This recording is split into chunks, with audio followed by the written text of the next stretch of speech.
Endi mana bunday quvvatlagichlarni chiqindiga tashlab o'tsangiz ham bo'ladi. Ertalabgacha video ko'ring, o'yin o'ynang, lekin quvvatlashni o'ylamaysiz.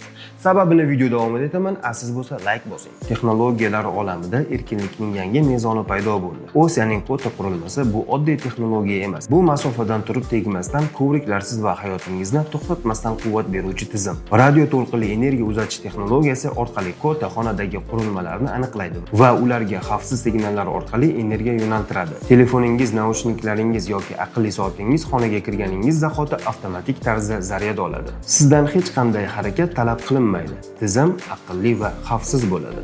Bir vaqtning o'zida uydagi hamma bemalol kotadan foydalansa bo'ladi. Quvvatlash bir me'yorda davom etadi.